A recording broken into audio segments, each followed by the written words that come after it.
Bonsoir à tous et donc bienvenue à cette conférence, ce webinaire donc sur Irving Langmuir et qui a donc pour sujet sur quelques contributions majeures d'Irving Langmuir au modèle de Lewis de l'atome et de la liaison chimique. Je vais faire l'introduction en fait de cette conférence avec cette première diapositive qui me semble assez représentative finalement peut-être de la première question que l'on aurait à se poser. Vous le voyez que j'ai choisi une illustration de Lewis qui est la plus importante en fait sur les deux qui sont affichés sur cet écran, puisque nous avons Langmuir à droite et nous avons Lewis à gauche. Et peut-être que certains d'entre nous d'ailleurs se posent la question de savoir pourquoi évoquer Langmuir alors que le schéma de Lewis possède une certaine notoriété, que ce soit dans l'enseignement scolaire secondaire, que ce soit dans l'enseignement supérieur. J'ai envie de dire, parmi les chimistes qui nous côtoient ce soir, tout le monde connaît le schéma de Lewis. Alors, qu'a pu être ou quelles ont pu être les contributions, les inventions d'Irving Langmuir à ce schéma?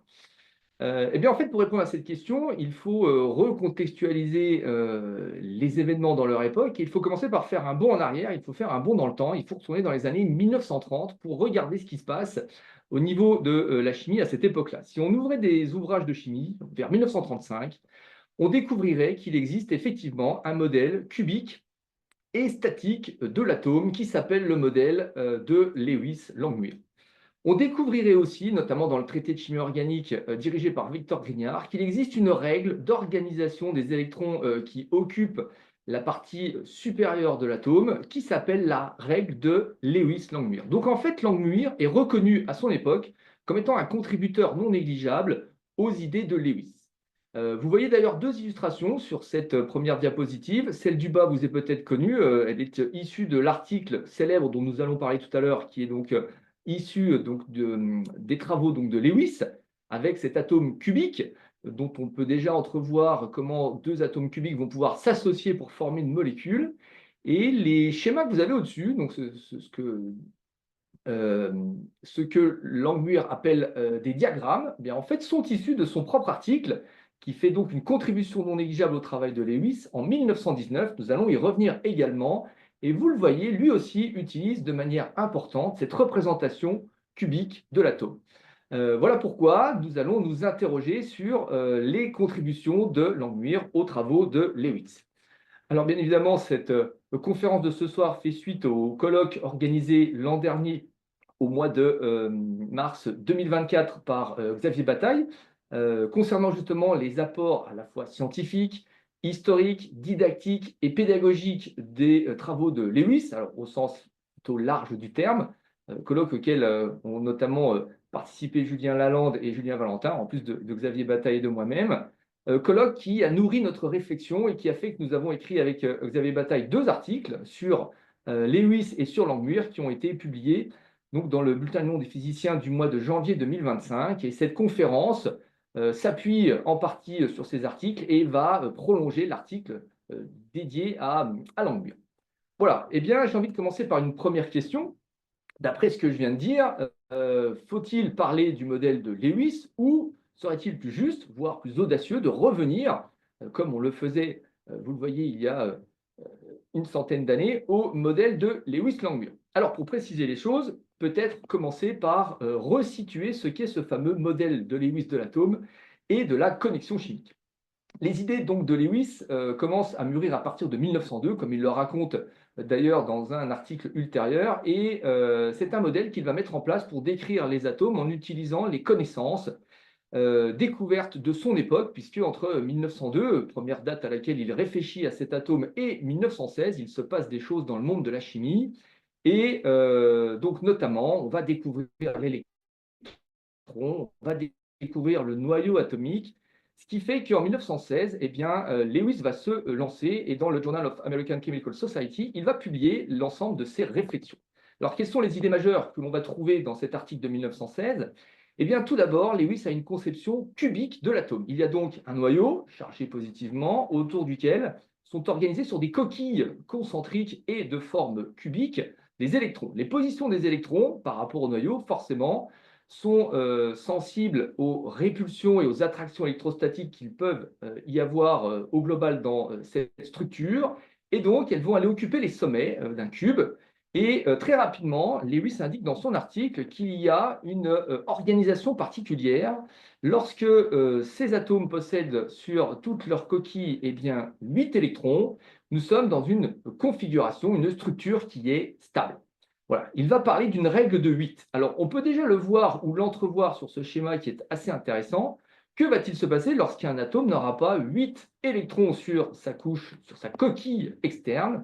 Eh bien, il lui sera possible, regardez ce qui se passe en B et en C, de pouvoir faire une association, un partage, une mise en commun d'un certain nombre de ces électrons pour arriver à cette règle de 8. Alors, Lewis a également observé que tous les atomes n'arrivaient pas à 8 électrons sur leur coquille externe. Il s'intéresse à l'hélium et à l'hydrogène, qui, eux, vont avoir plutôt une stabilité à 2 électrons. Il introduit donc une règle de 2 à plus de la règle de 8. Alors, je vous ai mis ici la citation d'une manière un peu plus longue. Je trouvais intéressant le début de la phrase, en supposant que l'hélium est le seul élément entre l'hydrogène et le lithium. Il y a une réflexion encore en 1916 à savoir si on a découvert tous les éléments concernant la classification périodique et s'il n'y a pas encore des choses à découvrir. Il y a peut-être des incertitudes, même avec les éléments les plus légers. Voilà, donc règle de 2, règle de 8 et donc une tendance à la stabilité. Ce que va montrer du coup Lewis, c'est qu'on va pouvoir avoir deux types de représentations. Une représentation cubique et donc structurale de l'atome, et puis peut-être une formule, voilà le mot qu'utilise Lewis, plus simple, qui va permettre de matérialiser en fait le noyau et les couches, les coquilles intérieures de chaque atome par l'intermédiaire d'une lettre. Et enfin, pour la coquille externe, eh bien, utiliser un point pour représenter un électron et utiliser 2 points pour représenter une paire d'électrons. Le dessin de la position de cette paire d'électrons, soit entre deux atomes, soit à l'extérieur, aura une influence et une incidence puisque ça va représenter deux choses différentes. On a bien, si j'ai 2 points entre un atome d'oxygène et un atome d'hydrogène représenté par les symboles O et H, une paire d'électrons qui est partagée. Ce sera la connexion chimique utilisée et représentée par Lewis. Alors, il montre qu'effectivement, il y a une certaine corrélation, correspondance avec d'autres formules qu'on utilise à l'époque, et c'est ce qu'il dit, les 2 points de nos formules correspondent à la ligne qui a été utilisée pour représenter la liaison unique. Alors, par contre, cette liaison unique, au début du XXe siècle, n'a pas la même signification qu'aujourd'hui. En fait, cette liaison unique, on va la retrouver donc dans les formules structurales, les formules développées qui existent déjà à cette époque, mais elle se rattache en fait à la culture chimique de ce qui s'est fait au laboratoire au siècle dernier, et notamment à une notion particulière qu'il m'est nécessaire d'introduire maintenant, qui est la fameuse notion de valence. Alors, quelle est cette notion de valence? Eh bien, en fait, c'est une notion qu'ont mis en place les chimistes, qui ont compris qu'effectivement, bien qu'ils n'avaient pas accès à la structure véritable des atomes, de quoi sont-ils constitués, ils ont bien observé qu'au cours des transformations chimiques, eh bien, on observait une partie de ces molécules qui étaient la même et qui étaient identiques entre le réactif initial et le produit que l'on observait, et une partie qui était en quelque sorte amovible que l'on pouvait changer ou interchanger. Ainsi, par exemple, si je prends CH3Cl et que je le transforme en CH3Br, je peux échanger un Cl contre un Br, c'est-à-dire un atome de chlore contre un atome de brome. Ils ont donc la même valence, ils comptent pour la même partie à échanger, ils comptent pour 1. On peut aussi regarder ce qui se passe avec CCl4 qu'on transformerait en CH4. On a à ce moment-là 4 chlores que l'on remplace par 4 hydrogènes, ce qui nous permet de trouver que la valence de l'hydrogène est de 4.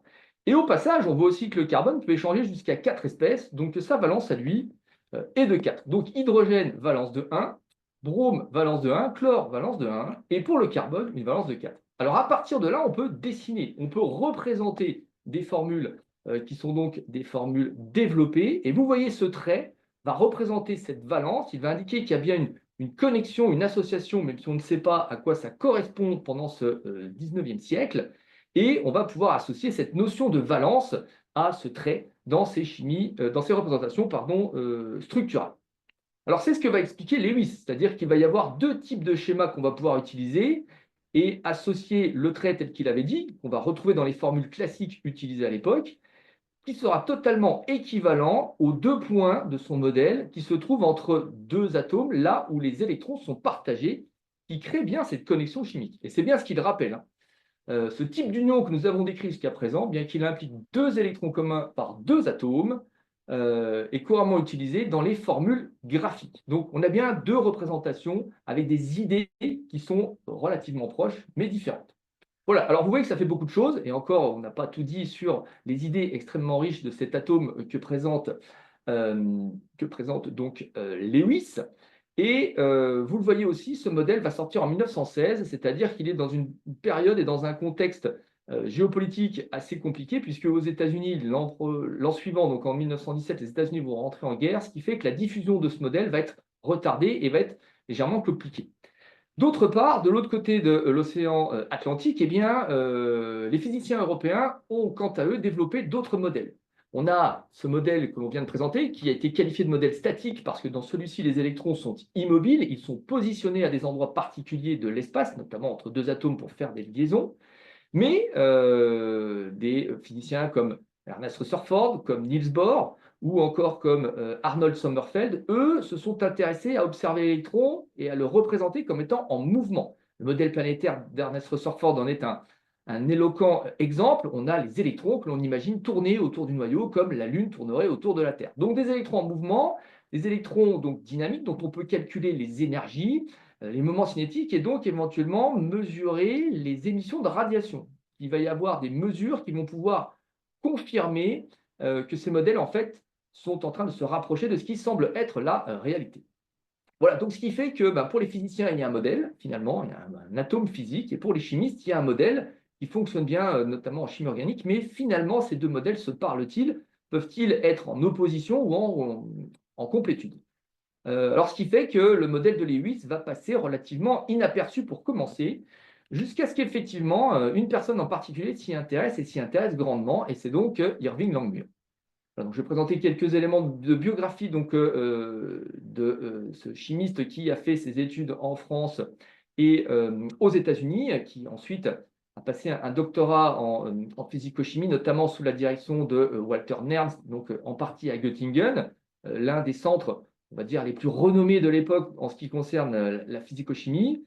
Et à la suite de ses études doctorales, Langmuir va, pendant très peu de temps, être enseignant, un domaine dans lequel il ne va pas s'épanouir, avant de rentrer donc, au début des années 1910 à la General Electric, où il va avoir une chance extrêmement grande. Son directeur de recherche va lui donner carte blanche pour choisir les domaines de recherche qui l'intéressent.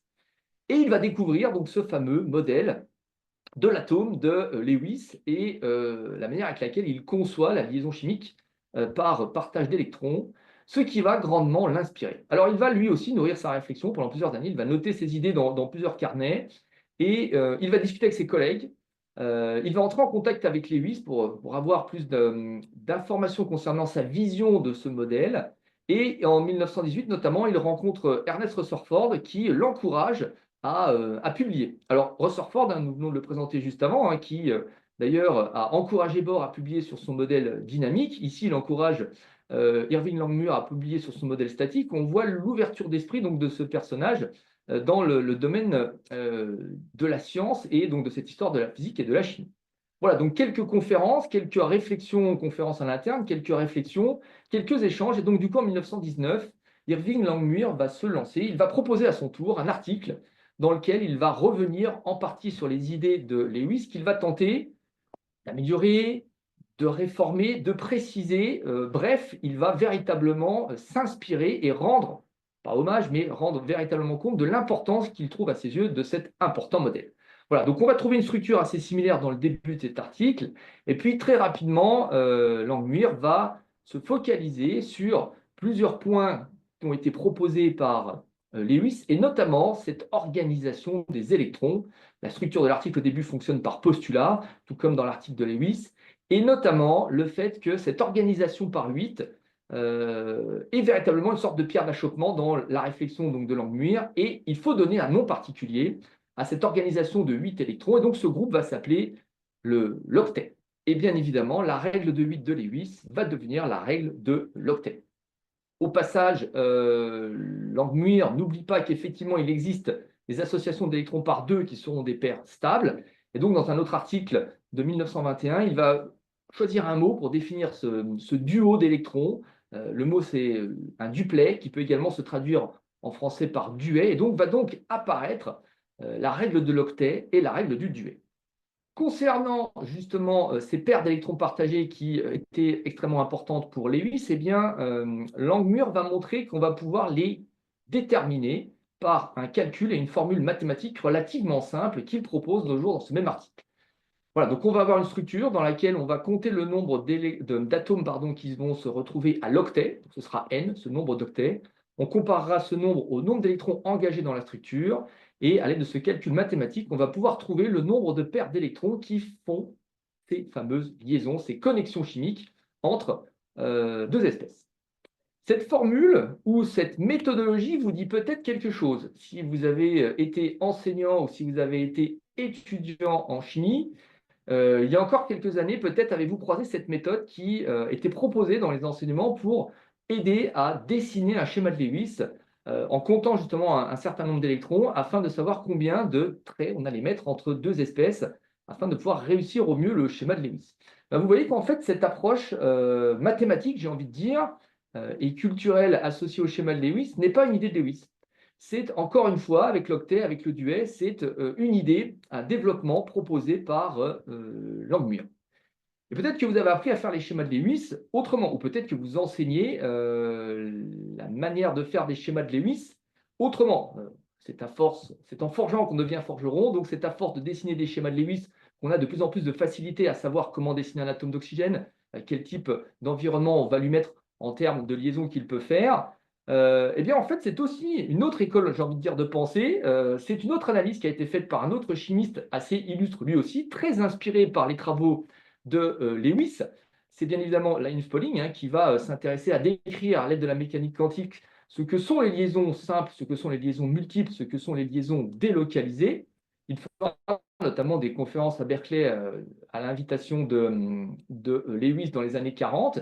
Et puis dans son livre relativement célèbre, voilà, il donne son avis en disant qu'effectivement Langmuir a donné des équations algébriques simples pour permettre de calculer un nombre d'électrons partagés.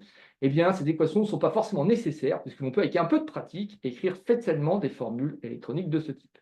Voilà, donc si vous pratiquez ou si vous étudiez les schémas de Lewis en faisant une approche calculatoire, eh bien, vous êtes, on va dire, rattaché à l'école de Langmuir, prix Nobel de chimie 1932. Et sinon, si vous êtes plutôt sur une méthode empirique, à force de faire, on réussit à faire, eh bien, vous êtes plutôt de l'école des schémas de Lewis de Pauling, prix Nobel de chimie 1954. Vous voyez que les deux approches sont tout aussi honorables. Alors, retournons effectivement maintenant à Langmuir. Comment ça se passe, l'usage de sa formule? Deux exemples très simples pour vous montrer l'idée qu'il propose dans son ouvrage. Si je prends le difluor, j'ai donc deux atomes de fluor qui sont chacun à l'octet. Ça me fait donc 2 octets. Si je compte le nombre d'électrons qui se retrouvent sur cette coquille externe, chaque atome de fluor en apporte 7. Donc ça me fait 8 fois 2, 16, moins 14. Ça me fait 2 divisé par 2. Il y a donc une paire d'électrons qui vont être partagés pour faire une liaison. Donc le diagramme que propose à ce moment-là Langmuir, vous le voyez tout en haut, figure 13, eh bien, c'est deux atomes cubiques de fluor associés l'un à l'autre. Langmuir va s'intéresser à de nombreux atomes. Je vous montre un tout petit exemple ici, figure 17. Voilà pour le soufre, sous une forme connue S8, à quoi cela pourrait bien ressembler. Alors, ça marche aussi pour les espèces à liaison multiples. Si on s'intéresse au dioxyde de carbone, là, on a 3 cubes. Donc, en fait, on va avoir 3 atomes chacun à l'octet. Et on va pouvoir compter donc 3 fois 8, 24. Et la composition, la contribution de l'oxygène qui va apporter 6 électrons, le carbone 4 électrons. On peut faire le calcul. On arrive à P égale 4. Il y a donc 4 paires d'électrons partagés pour dessiner, et le voici ce schéma que va proposer Langmuir, une formule structurale, une formule chimique, une formule développée de, ici, le dioxyde de carbone. Alors, vous voyez que l'écriture de Langmuir n'est pas celle de Lewis. Il se rapproche plus de ce qui se fait au préalable, c'est-à-dire de l'écriture classique qui a été développée au siècle précédent. Et justement, pour définir ces types de représentations de ces liaisons, qui ne sont plus à son sens la liaison de valence, il propose de produire un nouveau terme qui indique bien qu'on est sur une mise en commun, un partage d'électrons entre deux atomes pour pouvoir faire une paire d'électrons partagés. Il introduit donc le terme de covalence. Et là aussi, on sait comment ça résonne, ce terme, encore aujourd'hui, dans la manière avec laquelle on étudie ce fameux schéma de Lewis. Voilà, donc à partir de là, dans cet article, Langmuir va s'intéresser à essayer sa théorie de l'octet sur toutes les molécules qu'il peut rencontrer, de la chimie minérale, de la chimie organique, voire des molécules plus complexes introduites en chimie par Alfred Werner. Et il va donc regarder si ce modèle est suffisamment performant. Vous voyez que le diagramme 16, tout à gauche, par exemple, sur l'acide phosphorique, première contribution, amélioration du modèle de Langmuir qu'il va faire, il va rajouter des atomes d'hydrogène. On peut montrer que dans la formule d'H3PO4, eh bien, certes, tous ceux qui sont représentés par des cubes représentent bien des espèces qui sont, selon la théorie de Langmuir, à l'octet, mais on n'a pas à compter les liaisons hydrogène.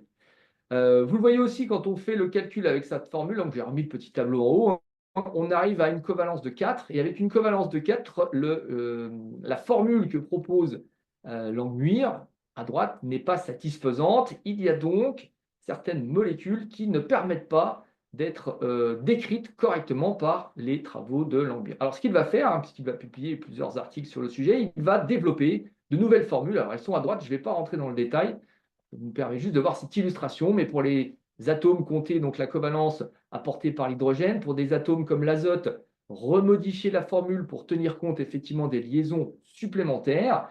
Et du coup, il va tester ces différentes formules.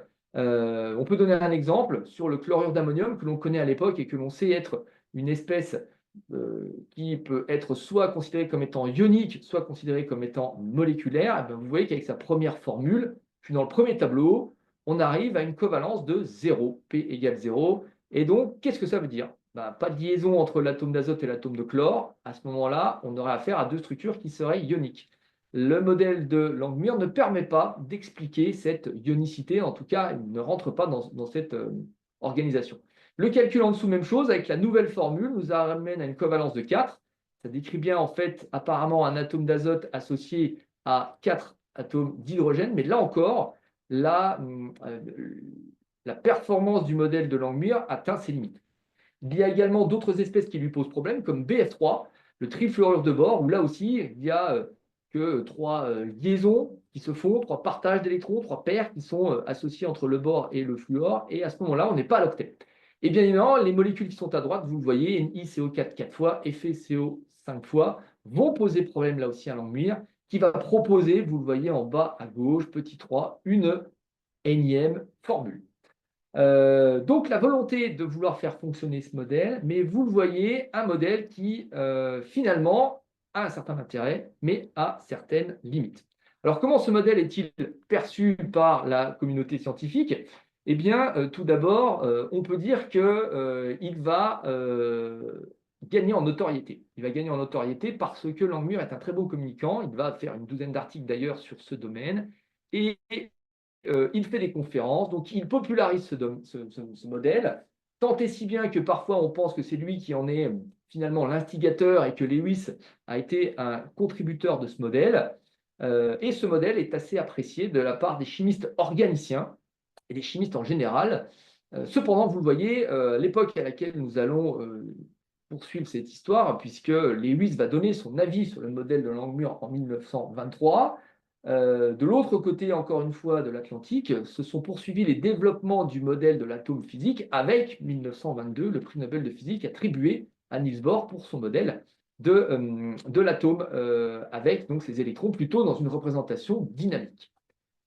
Peut-être celui qui est le plus dur, finalement, avec Langmuir, ce sera Lewis, puisqu'effectivement, il va reprendre ses travaux sur son modèle en 1923 et il va être pas tendre avec ce qu'il va dire concernant le travail de Langmuir. Alors, est-ce du fait d'une querelle d'ego? Est-ce du fait d'une querelle de priorité? Lewis a très mal vécu le fait que Langmuir se soit décidé à travailler sur ce domaine qui l'intéressait particulièrement.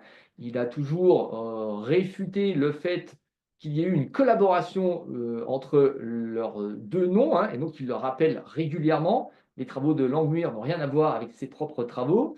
Est-ce le fait que Langmuir ait mis en évidence finalement certains défauts de sa propre théorie qui vont l'inciter à revoir son travail? Quoi qu'il en soit, Lewis ne va pas être tendre avec cette approche.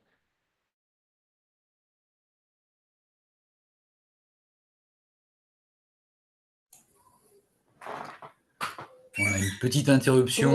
Enthousiasme pour cette idée c'est de bon. Langmuir a donc été induit en erreur en appelant la nouvelle théorie la théorie de l'octet. Il met trop l'accent sur ce qui n'est après tout qu'une caractéristique de la nouvelle théorie de valence. Donc il revient effectivement en arrière.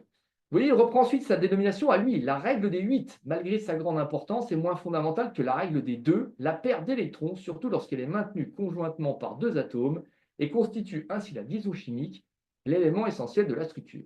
Eh bien, c'est peut-être ça, ce mélange donc d'ego, de querelles de priorité, finalement d'analyse plus ou moins objective du travail de Langmuir, de son propre travail, qui permet finalement à Lewis de voir où ont été les échecs de Langmuir à avoir une théorie qui soit généralisée, d'appliquer l'octet partout, et de voir que la seule partie de ce travail qui fonctionnait, la seule partie de cette analyse sur ces règles de stabilité qui fonctionnait, c'était bien l'idée que la paire d'électrons soit au centre de la construction des édifices chimiques, qu'ils soient moléculaires, qu'ils soient ioniques, ou qu'ils soient encore sous cette forme complexe qu'on appelle les molécules complexes.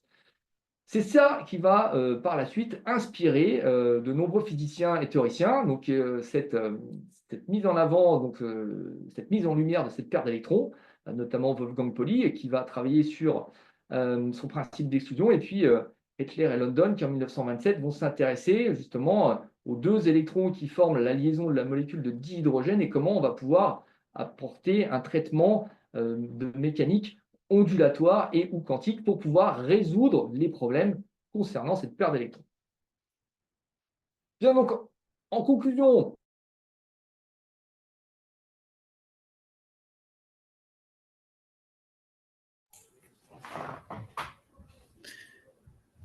Alors, encore une petite interruption, c'est bon, ça voire même reprend. plus Okay. que Lewis lui-même. Les règles du duel et les règles de l'octet sont donc des mots qui ont été introduits par Langmuir, et puis la covalence, pour décrire la liaison chimique, a été une partie importante. Les diagrammes de Langmuir, vous en avez aussi un exemple ici. Eux, par contre, ont été une introduction qui est restée éphémère. Alors, je vous les ai mis ici à titre indicatif parce que c'est intéressant de voir les deux propositions sur la molécule d'eau oxygénée à gauche, H2O2. Langmuir propose, par le passage à l'octet, que finalement, les deux atomes d'hydrogène puissent être positionnés sur le même atome d'oxygène, ou alors se retrouver avec un schéma où un atome d'oxygène est connecté à un atome d'oxygène et un atome d'hydrogène de l'autre côté.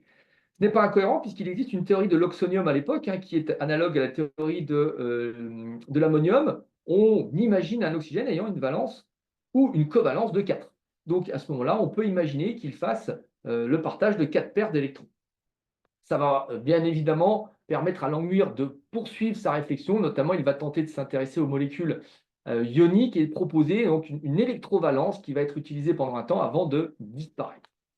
Voilà. Alors finalement, vous le voyez, de ce qu'on vient de voir, il y a beaucoup de Langmuir dans la manière avec laquelle on parle, on discute, on traite du schéma de Lewis aujourd'hui. Donc pour répondre à ma première question et pour faire une ouverture vers ma seconde question qui est: devrions-nous reparler d'un schéma de Lewis-Langmuir? J'ai envie de dire, et j'ai envie de poser comme question, que reste-t-il de Lewis dans le schéma de Lewis que nous enseignons ou que nous apprenons aujourd'hui? Alors, je vous rappelle la structure qui est en bas à gauche. Voilà ce que décrit Lewis lorsqu'il parle, par exemple, de la molécule NH3. On a bien un atome central d'azote autour duquel se trouvent organisés donc, ces doublets. Et vous avez au milieu la structure avec laquelle on présente le schéma dit de Lewis aujourd'hui. Alors, ce que je me suis amusé à faire, c'est de répertorier tous les termes qu'on utilise aujourd'hui lorsqu'on enseigne un schéma de Lewis et de les associer à la personne, la publication ou la période à peu près où ces termes ont été utilisés. Il y a donc une deuxième question dans ma question, puisque nous utilisons le schéma de Lewis, nous demandons aux enseignants de faire de l'histoire des sciences et de la science. Est-ce que l'on peut faire les deux lorsqu'on utilise le schéma de Lewis? Faut-il faire de la science et de l'histoire des sciences? Donc si par exemple je présente cette formule en expliquant que c'est le schéma de Lewis élaboré par celui-ci en 1916, est-ce que je fais correctement de l'histoire des sciences ou est-ce que je ne risque pas de créer des biais des biais d'information ou des biais cognitifs par rapport à ce que je vais donner comme représentation de l'histoire des sciences? Qu'est-ce que ça donne? Donc, ce schéma, par exemple, nous permet de montrer que le trait, effectivement, entre l'atome d'azote et l'atome d'hydrogène est bien une paire d'électrons partagés. Lewis l'avait dit, mettre deux points ou mettre un tiret, c'est pour lui équivalent. Donc, je garde donc l'idée de Lewis de 1916. Maintenant, si j'explique que l'atome d'hydrogène et que l'atome d'azote sont l'un au duet et l'autre à l'octet parce qu'ils répondent à ces règles, je reste dans les idées, certes, de Lewis, mais j'utilise le vocabulaire qui a été introduit par Langmuir. Enfin, si lorsque j'utilise un trait et que je parle de liaison covalente, je n'utilise ni le vocabulaire de Lewis, hein, qui parlait donc de connexion chimique par paire d'électrons partagés, ni le vocabulaire de Langmuir qui parlait de covalence. J'utilise en fait les travaux d'un chimiste qui a été inspiré par Lewis et Langmuir, donc Neville Sidgwick, qui d'ailleurs a proposé une règle qui s'appelle la règle de Sidgwick à 18 électrons pour les organisations donc des molécules complexes. J'utilise donc le terme de liaison covalente, hein, donc covalent link dans sa publication de 1927, et donc je suis déjà au-delà des idées donc de Lewis et de Langmuir. Maintenant, je peux rajouter deux autres termes. Si on parle de doublé liant et de doublé non liant, je suis cette fois-ci en 1957 et je fais référence aux travaux de Nyholm et de Gillespie qui ont travaillé sur la méthode VSEPR, qu'on appelle aussi la méthode donc, de Gillespie, et ils introduisent ces termes à cette époque-là pour décrire justement, à la suite de l'utilisation d'un schéma de Lewis, eh bien, les paires d'électrons qui vont permettre de décrire ces fameuses structures géométriques pour passer finalement d'une description en 2 dimensions à une définition et une description en 3 dimensions. Je peux aussi reprendre le dénombrement qu'on avait évoqué tout à l'heure, donc la méthode de Langmuir, actualisée et utiliser de nouveaux termes. Donc de ce côté-là, je suis allé voir du Centre national donc, linguistique et textuelle, donc des termes, puisque je n'ai pas trouvé encore les publications qui vont avec. Donc j'ai juste des informations concernant des dates approximatives. Et vous voyez que si je parle d'électrons de valence, ce qui veut dire électrons de la couche externe, manifestement ce terme daterait des années 1950-1960. Et vous le voyez, si je regarde enfin la dernière ligne, on avait parlé de BF3 tout à l'heure, avec un atome de bord qui peut être dessiné avec une lacune électronique à la place d'un doublet non liant. J'introduis à ce moment-là des éléments de mécanique quantique et j'utilise une expression qui semble dater des années 1970.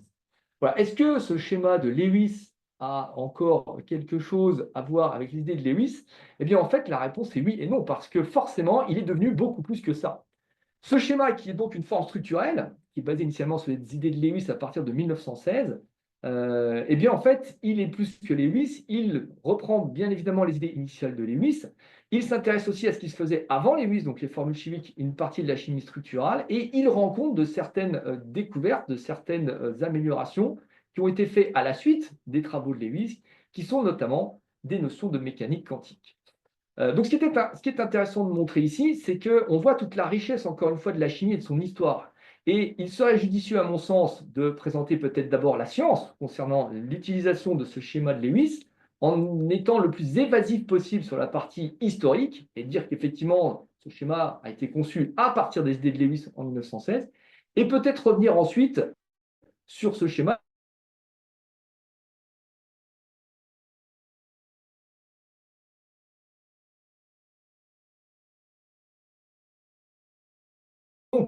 pour avancer et poursuivre cette conclusion. Vous voyez que le schéma de Lewis nous montre bien qu'il est dû aux contributions majeures de Lewis et de Langmuir, et qu'il ne serait pas une mauvaise chose de reparler d'un modèle de Lewis-Langmuir quand on voit à quel point les deux personnalités ont contribué véritablement au vocabulaire, à la description et aux idées du schéma qu'on utilise encore aujourd'hui. Le schéma a cependant été modernisé, il rend compte des idées, mais également de développement ultérieur dans le domaine de la chimie, et il montre en fait l'importance d'étudier scientifiquement et historiquement ce schéma, ainsi que sa formule historique. Alors, pour finir, eh bien, on voit qu'effectivement, tout ceci nous rappelle la richesse et les limites de l'utilisation de ce schéma de Lewis. Parce qu'effectivement, à faire de l'histoire des sciences dans la science, à vouloir être précis sur le plan historique et rigoureux en même temps sur le plan pédagogique et scientifique, on voit que ça semble extrêmement compliqué. Et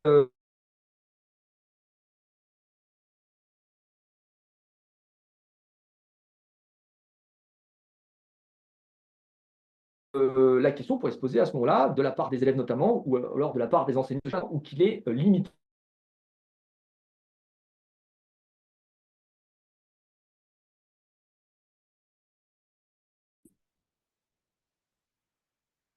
Eh bien, en fait, je pense que c'est ça. Une question qui s'était posée, donc, notamment en 1946, lorsqu'une commission sur la mésomérie s'est tenue à Paris par des professeurs donc, du Collège de France sous la direction de Louis de Broglie, où on se posait la question à l'époque de savoir si on devait utiliser la mécanique quantique et les formules mésomères. Est-ce qu'on devait dessiner les formules mésomères? Charles Dufraisse propose alors une analyse donc, de la mésomérie et il explique, je vais le paraphraser un petit peu pour arriver à la citation que vous avez ici, il explique qu'en fait, utiliser les formules mésomères, que cela représente un outil calculatoire ou que cela représente une réalité physique, les chimistes et les physiciens ne sont pas encore d'accord, ils ne sont pas tous convaincus de ce qu'ils sont en train d'observer, la fameuse délocalisation des électrons qui serait possible en 1946. Quoi qu'il en soit, on gagnera à utiliser ces formules et à le faire comme autrefois, eh bien, les chimistes, balbutiant encore avec les concepts d'atomes, de molécules et de valence, le faisaient en s'entraînant, en utilisant les formules développées. Donc voilà ce qu'il dit, l'essentiel est d'apprendre à raisonner correctement d'après les conseils des théoriciens et en soumettant les déductions au jugement du dernier ressort qui est l'expérimentation. C'est en s'entraînant à écrire des formules limites, comme on s'exerçait autrefois à écrire des formules développées, que l'on fera rendre à la mésomérie les services qu'elle promet. Finalement, le schéma de Lewis, sa richesse, c'est à la fois sa perfection et son imperfection. Le fait que ce soit un modèle, le fait qu'on va savoir l'utiliser en connaissance de cause, nous montrera qu'en sachant raisonner correctement, on saura l'utiliser correctement, et lorsqu'on n'arrivera plus à l'utiliser, eh bien, ce sera bien qu'on sera arrivé à la limite de son modèle. Ben, ça semble être grandement une théorisation de ce qu'est une démarche scientifique extrêmement intéressante et que nous connaissons plutôt bien, nous les enseignants, théoriser, modéliser et expérimenter, trois pans finalement de la démarche scientifique.